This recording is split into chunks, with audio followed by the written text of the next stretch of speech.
Network 1996. La banda británica Oasis había logrado reunir a más de 250.000 personas para que fueran a verlos y escuchar los sencillos que lo habían hecho exitosos durante los últimos años ahí en Inglaterra y a nivel mundial. Esa masa de gente se extendía por más de 1 kilómetro. Entonces, ¿cómo hacían los ingenieros de sonido? ¿Cómo hizo esa empresa que diseñó el sonido para llevarles la misma calidad de sonido a aquellas personas que estaban a 250 kilómetros de la tarima como los que estaban enfrente de los hermanos Gallagher?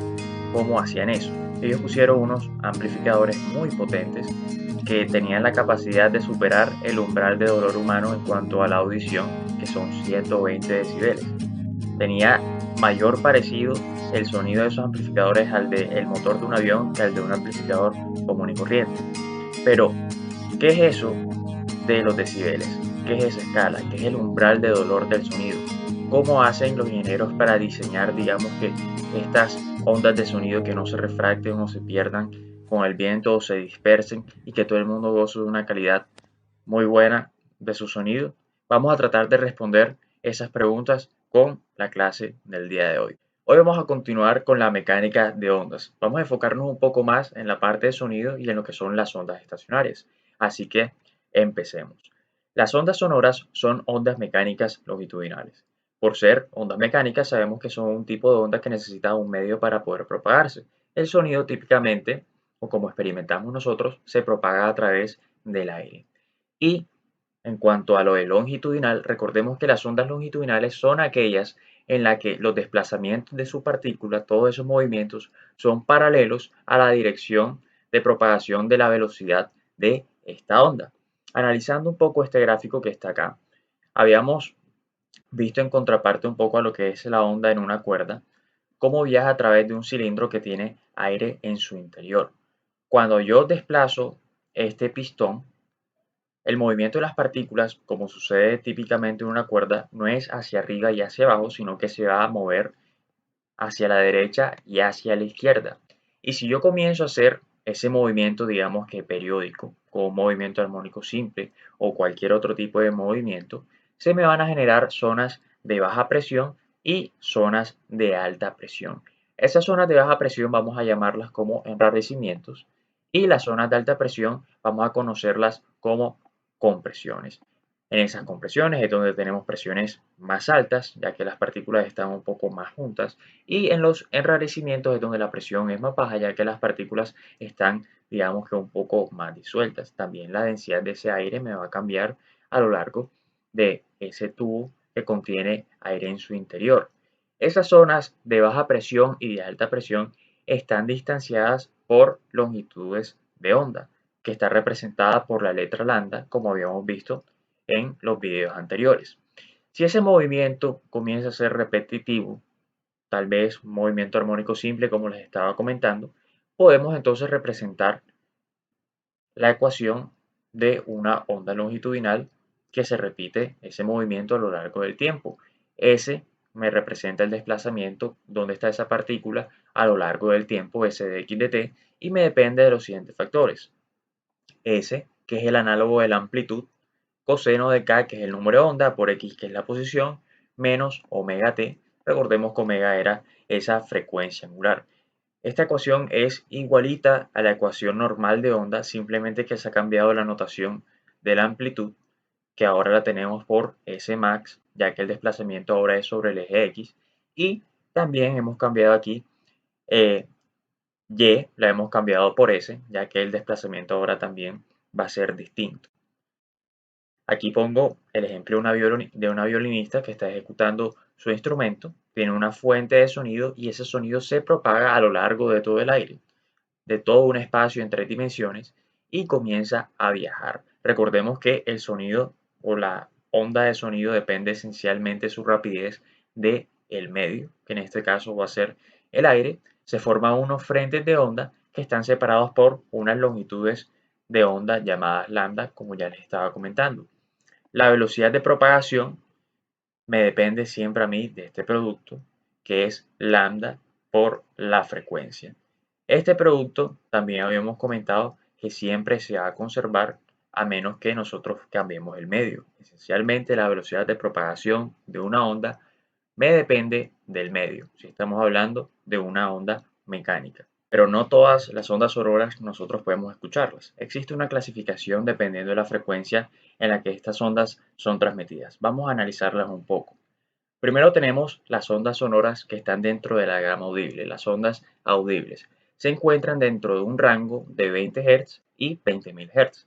Son las ondas como por ejemplo los sonidos generados por una guitarra, instrumentos musicales, los sonidos del altavoz del computador que estás escuchando ahora mismo o el de la voz humana. Eso es lo que podemos escuchar nosotros como seres humanos.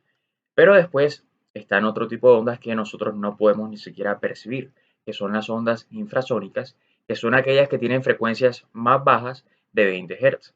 Por ejemplo, los sonidos que emiten los elefantes. Son frecuencias muy bajas que sirven para comunicarse a distancias muy largas. ¿Esto por qué sucede? Lo que pasa es que las longitudes de ondas asociadas a frecuencias muy bajas son más grandes. Por lo tanto, pueden viajar por una distancia mucho mayor. Caso contrario, pasa con las ondas ultrasónicas. Estas también salen del rango de la gama audible del ser humano, pero ahora lo que pasa es que son más altas o son más grandes de 20.000 Hz y se utilizan, por ejemplo, cuando en la ciencia médica se quiere hacer una ecografía. Estas ondas de altísima frecuencia lo que hacen es dar una muy buena imagen con una muy buena resolución de aquellas cosas que nosotros no podemos percibir con el sentido de la vista. ¿De qué me depende la rapidez de una onda mecánica, de una onda sonora específicamente? Como ya habíamos comentado muchas veces, me depende del medio. Esa velocidad es igual a la raíz de B sobre ρ, donde B es el módulo volumétrico y ρ es la densidad del medio. Siempre la ecuación de rapidez de una onda, como lo habíamos visto anteriormente en una cuerda, es una propiedad elástica sobre una propiedad inercial. De esto es lo que me depende la rapidez de una onda sonora que se propaga por alguno de estos medios. La velocidad del sonido también se puede ver alterada por otro factor que es la temperatura. Por ejemplo, la velocidad del sonido en aire que se encuentra a 20 grados Celsius es de 343 metros sobre segundo, pero a 0 grados esa velocidad es de 331 metros sobre segundo. Y para poder tener en cuenta este cambio de la temperatura está esta ecuación que me incluye ese factor. Me dice que la velocidad es igual a 331 metros sobre segundo, que es digamos que la velocidad del sonido a temperatura 0 grados Celsius, por la raíz de 1 más la temperatura a la que se encuentra el aire en grados Celsius sobre 273 grados Celsius. Esa es la ecuación para la velocidad del sonido en función de la temperatura. ¿Cómo varía esa velocidad del sonido dependiendo del medio donde se esté transmitiendo? Si yo pongo mi voz en el aire, va a tener una velocidad de 343 metros sobre segundo si estamos a 20 grados Celsius. Pero si yo cambio el medio y por ejemplo ahora tengo por ejemplo un globo lleno de helio, absorbo un poco de ese gas, ya ahí me va a cambiar esa velocidad del sonido. La velocidad ahora va a ser mucho mayor y va a ser de 972 metros sobre segundos. Y al ser esta velocidad de la onda mayor, lo que va a hacer es que se van a asociar frecuencias mucho más altas. Por eso es que cuando yo aspiro el helio, una persona aspira helio para hablar, su voz se torna, digamos que un poco más caricaturesca, se torna más finita porque está hablando con frecuencias más altas. No sé si les había comentado también en la clase anterior, en los otros videos, que a medida que las partículas del medio se van haciendo más juntas o el medio va haciéndose más denso, también la velocidad del sonido va a ir aumentando. Por ejemplo, en el agua, que las partículas están más juntas que en un gas, esta velocidad es de 1533 metros sobre segundo, y en un sólido, ya cuando las partículas están más compactas, esta velocidad es de 6420 metros sobre segundo. Miren la diferencia tan absurda cuando hay un cambio radical de medio, cuando paso de un gas a ser transmitida en un sólido. Pueden hacer este experimento tirando una moneda en una piscina y van a escuchar algo totalmente diferente a que si tiraran esa moneda en el aire. Si tú estás dentro de una piscina de 25 metros y alguien tira una moneda que está en el otro extremo y tú estás en el extremo opuesto, tú la vas a escuchar. Esto no suele normalmente suceder cuando estás en el aire. Algo importante para tener en cuenta es que no debemos confundir las frecuencias con la cantidad de volumen que nosotros podemos percibir. Son cosas que quizás están relacionadas, pero que no son lo mismo. Ese concepto que nosotros entendemos por volumen, vamos a verlo aquí de manera más formal y se llama intensidad, que está en unidades de vatios por metro cuadrado. La intensidad es la rapidez media con la que la onda transporta energía por unidad de área a través de una superficie perpendicular a la dirección de propagación. Es como se transmite la potencia de una onda sonora a través de una superficie dada. Y para poder entender mejor esto, se utiliza la ley de los cuadrados inversos, que es la ley que siguen estas ondas sonoras y muchísimas otras cosas en el universo. La intensidad, a mí de manera general me depende de la potencia de la onda sobre el área de la superficie sobre la cual está atravesando esa onda de manera perpendicular. Tenemos, por ejemplo, esta esfera. El área superficial de una esfera es 4pi por r al cuadrado. Entonces, la intensidad me depende de la potencia y del área de esa esfera. ¿Qué pasa si yo comienzo a hacer esa esfera más grande? Lo que va a pasar es que la intensidad va a hacerse mucho menor porque la potencia va a tener que distribuirse por un área más grande. Por eso es que a medida que nosotros nos alejamos de la fuente, como en el concepto que les ponía en un principio, si nada más pusiesen un parlante, un amplificador justo en la primera fila, las personas que se encuentran a 250 metros no escucharían el mismo sonido con la misma calidad ni la misma intensidad con los que están en la primera fila. Por eso es que colocan repetidores de sonido, que claro, tienen una especie de delay porque el sonido no llega al mismo tiempo. Siempre hay como un pequeño retraso. Hay que tener en cuenta la velocidad del sonido, pero ponen ese repetidor para que las personas puedan escuchar con la misma intensidad que los que están ahí de frente. Si no se hiciera así, simplemente la intensidad se repartiera por esa esfera más grande, por esa área mayor, y nosotros vamos a escuchar un volumen menor. ¿Qué me dice a mí esa ley de los cuadrados inversos?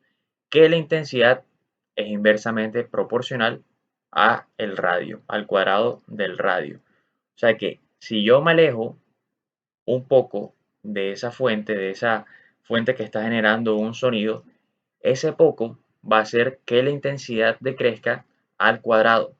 Si yo me paro aquí en este punto en R1, yo voy a escuchar una potencia P. Pero si camino un poco más y me paro aquí en este R2, la potencia que voy a escuchar yo va a decrecer con el cuadrado de ese radio. Entonces, eso es en lo que consiste la ley de los cuadrados inversos. También eso se aplica para la ley de gravitación universal. También sigue esta ley de los cuadrados inversos y muchas cosas más en la naturaleza siguen esta ley. ¿Cómo se mide también o en qué escala podemos medir esa intensidad del sonido? Lo podemos medir en decibeles. Y para eso podemos transformar de watts sobre metros cuadrados a esta unidad de decibeles que se representa por dB, que quizás la hayamos escuchado o estemos relacionados con este término porque es más cotidiano y es mucho más fácil de escuchar en la prensa o en la televisión que el de watts sobre metros cuadrados.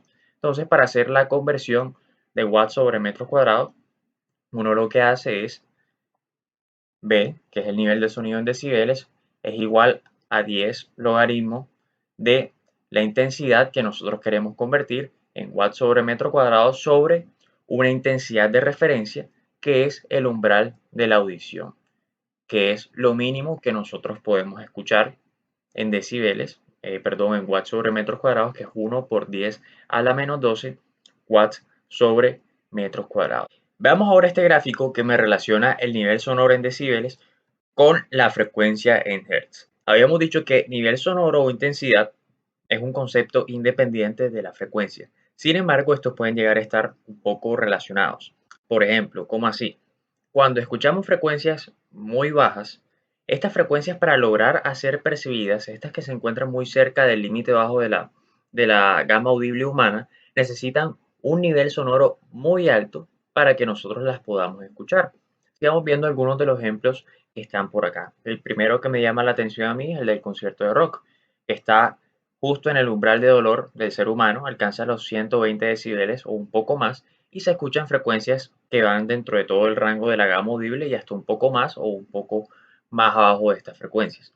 Otro ejemplo curioso para lograr entender esta relación entre nivel sonoro y frecuencia y cómo pueden llegar a estar relacionados es el de la comunicación submarina, que tiene un nivel sonoro altísimo, mucho por arriba del nivel de dolor del ser humano de su gama audible, que es 120 decibeles. Podemos ver que está aproximadamente en los 200 decibeles. Sin embargo, al estar en una frecuencia muy por encima de la que nosotros podemos percibir, simplemente no pasa nada. Nosotros no podemos escuchar un sonido de comunicación submarina a pesar que el nivel sonoro de este sea muy alto. Bueno, hasta acá dejamos la primera parte. No se pierdan la próxima, que vamos a estudiar ondas estacionarias. Así que, chao, nos vemos.